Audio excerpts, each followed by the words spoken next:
Hello दोस्तों, कैसे हैं आप लोग। एंड आई विश आप सब लोग बढ़िया होंगे एंड आई विश बढ़िया ही रहना दोस्तों। तो भाई आज की जो वीडियो भाई अपन बनाने वाले हैं कि ऐसे कौन से पॉसिबल कारण है जिसकी वजह से भाई आपकी बाइक ना आगे से वॉबल करती है। तो ओवर द टाइम ना भाई ये चीज़ मतलब बाइक में प्रॉब्लम आने लगती है, वो आगे से वॉबल करती है जब आप हाई स्पीड पर चलते हो या कैसे भी चलते हो, वो दिक्कत खड़ी करती है। ठीक है, तो आज मैं काफ़ी टाइम बाद इस वाली लोकेशन पर आया हूँ।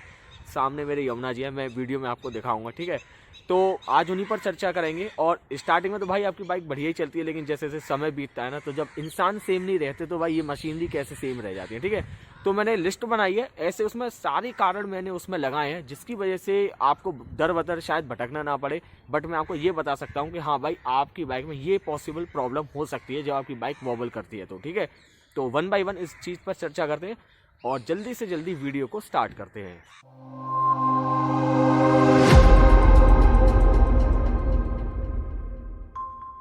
तो दोस्तों करते हैं भाई वीडियो को स्टार्ट। और सबसे पहले जो मेजर जो प्रॉब्लम आती है ना, मैं मेजर सभी पर चर्चा करूंगा। तो सबसे पहले मैं आपको बताता हूँ, अगर आपकी बाइक का जो टायर है वो वॉबल करता है ना, तो भाई सबसे पहला कारण है उसका टायर।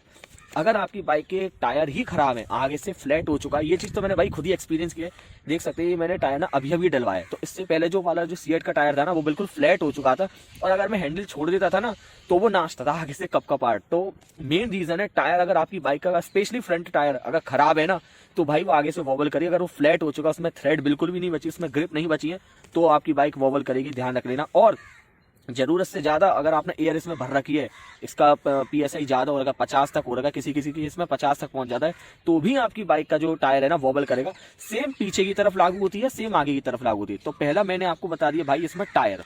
ठीक है, दूसरा इसमें जो सबसे ज्यादा मेजर है वो तो आप हर कोई जानता है, जब कभी भी आपकी बाइक ठुकती है ना, या ठुकने के बाद ही ये सारी चीजें, ये वाली जो दिक्कत आती है, वो है स्पेशली इसकी शॉकर और इसकी कंप्लीट टी सेट। शॉकर तो आप लोग जानते हैं, इसको बोलते हैं, और टी बोलते हैं इसको, जिसमें इस तरीके ये पूरी जिसमें लगी हुई होती है।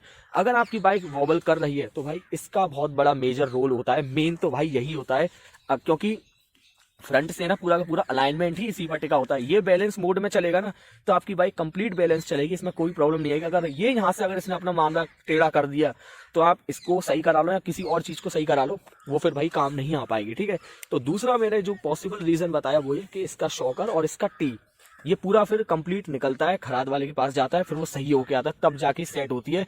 एंड मैं आपको एक बात और बता दूं, थोड़ी बहुत ऊपर नीचे तो खराद वाला भी छोड़ेगा, कंप्लीट ये अगर एक बार बाइक आगे से ठुक गई तो भाई सही नहीं हो सकती। अगर आप ये सोचो पूरी तरीके से सही हो जाए, वो ऊपर नीचे थोड़ा सा रह ही जाता है कभी कभी, ऐसा मतलब मैंने अमूमन वीडियोस में देखा है, तो ये रह जाता है। ठीक है, तो दूसरी पॉसिबल जो प्रॉब्लम है ना वो भाई इसकी है कि इसकी जो शॉकर और कंप्लीट थी। ठीक है, तीसरा अगर मैं आपको बात करूं तो तीसरा होती है भाई इसकी हैंडल। अगर आपकी बाइक का जो हैंडल है वो लूज पड़ा हुआ है, अब लूज कैसे पड़ा हुआ है, अक्सर आपने दोस्तों देखा होगा कि बाइक गड्ढों में जाती खट्टे की आवाज करती है। तो वो खट्टे की आवाज कैसे करती है पता है, मैं आपको एक बार बता दूं, इसको एक बार साइड कर लूं। तो जो खट्टे की जो भाई आवाज करती है ना, इसके अंदर जो नट होता है, ना, यहाँ तो वो ढीला है, यहाँ फिर इसके अंदर यहाँ पर ये जो एडजस्टमेंट जो दे रखे ना इसके अंदर, यहाँ से ये ढीला है। ये बेसिकली यही ढीला होने की वजह से ना भाई ये गड्ढों में जाके आवाज करेगी, और उस केस में आपका हैंडल होगा लूज। और हैंडल अगर ज्यादा ही लूज होगा ना, तो भाई फिर भी वो आगे से आपकी हल्की सी वॉबल करेगी अगर आपने हैंडल छोड़ा तो। अगर टाइट कर दोगे तो आपकी बॉल बेरिंग घिस जाएंगी, ये बात ध्यान रख लेना। अगर लूज करोगे तो हैंडल हल्का सा वॉबल करेगा, ये ऐसी शिकायत आ सकती है। भाई बैकग्राउंड नॉइस को थोड़ा सा इग्नोर करना। इग्नोर क्या है, ये तो बहुत शांति प्रिय जगह। मैं एक बार लोकेशन दिखा देता हूँ, ये हनुमान जी का मंदिर है और बहुत ही सुनहरा मौसम हो रहा है, सामने यमुना जी है और देखो ऐसा मौसम हो रहा है भाई। ठीक है, पता इसमें जो मेजर प्रॉब्लम आती है, मेजर ही है भाई, ये वाली भी बहुत मेजर प्रॉब्लम है, वो है भाई इसका फ्रंट टायर का व्हील बेरिंग।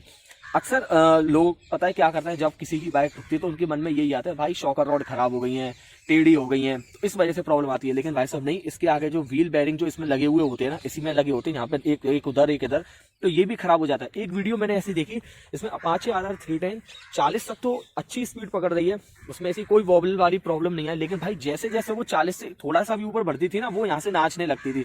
तो पता चला उसमें यहाँ पर जो व्हील बेरिंग जो है ना भाई वो खराब हो चुका है। ओवर द टाइम उनमें रस्ट पकड़ने लगती है। और भाई ये तो सच्ची बात बताऊं दोस्तों, तो 2013 का मॉडल है, आज तक व्हील बेरिंग नहीं बदला गया फ्रंट टायर का। तो क्वालिटी का आप अंदाजा लगा सकते हो कि पहले की क्वालिटी और अब की क्वालिटी में क्या मतलब अंतर आ चुका है। ठीक है, तो ये एक तरीके का चौथे तरीके का रीजन हुआ कि आपकी टायर, ये जो आपकी जो बाइक है ना वॉबल करेगी। जैसे आगे वाले के हिसाब से बनाई गई है ना, ऐसी पीछे वाले में भी यही रीजन है भाई। इग्नोर करना थोड़ा सा डस्ट को, अभी ठंड पड़ रही है, सफाई का भी मन नहीं है अभी भाई, थोड़ा जैसे ठंड कंट्रोल में आएंगे ना तब करेंगे इसको। तो सेम ऐसी पीछे वाली के ऊपर भी अप्लाई होता है कि इसमें भी दिक्कत आ जाती है बेयरिंग के मामले में, ठीक है। अगला जो कारण है वो भाई, अगला कारण है स्विंग आर्म, ठीक है। ओवर द टाइम क्या होता है, इसमें ओवर द टाइम नहीं बोलूंगा, कभी कभी क्या होता है दोस्तों, एक्सीडेंट आपका बाइक का हो जाता है ना, तो वो इस तरीके से होता है, आगे से तो मामला बच जाता है, लेकिन भाई पीछे से ना अगर किसी कार ने या बस ने हिट कर दिया तो आपका स्विंग आर्म टेढ़ा कर देगा। स्विंग आर्म बोलते हैं इसको, जिसको देसी भाषा में झूला बोला जाता है, इसको बोलते हैं स्विंग आर्म।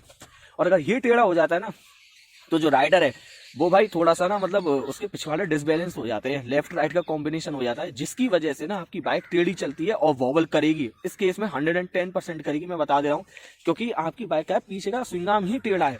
अगर आप उस, और स्विंग आर्म कैसे चेक करते हैं, आप यहाँ से चेक कर सकते हो, किसी एक्सपीरियंस मिस्त्री को दिखा के ये पूरी देख सकते हो कि भाई ये पूरी लाइन में एक ही अलाइनमेंट में आ रही है कि नहीं आ रही, ठीक है।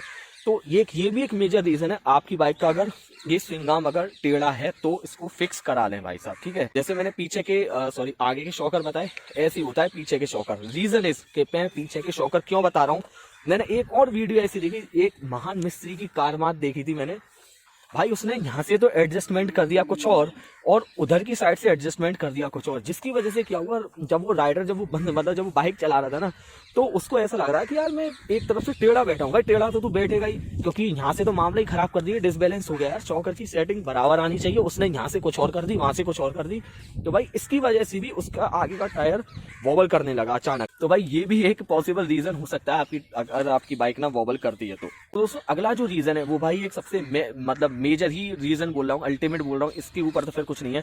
अगर आपने सब कुछ करा के देख लिया, आगे से पीछे से पिछवाड़े से गाड़ी से सब जगह देख लिया, नहीं समझ में आ पा रहा, तो भाई फिर आपकी बाइक की चेसी खराब है। खराब नहीं बोलूंगा, मतलब उसकी अलाइनमेंट ना बिगड़ चुकी है, और वो बिगड़ती है यहाँ से, इस तरफ से, यहाँ बीच में से। अगर उसमें बेंड आ गया है, वो अपनी जगह पर प्लेस नहीं हो पा रही है, तो भी आपकी बाइक का जो मामला है ना वो खराब रहेगा, और वॉबलिंग की प्रॉब्लम ना हमेशा बनी रहेगी, क्योंकि यार बाइक टिकी चेसी पर है। अगर आपकी बाइक की चेसी टेढ़ी है तो आप और चीजों की कैसे उम्मीद कर सकते हो कि वो चीजें बढ़िया चलेंगी। शायद मेरी बात आप समझ पा रहे होंगे।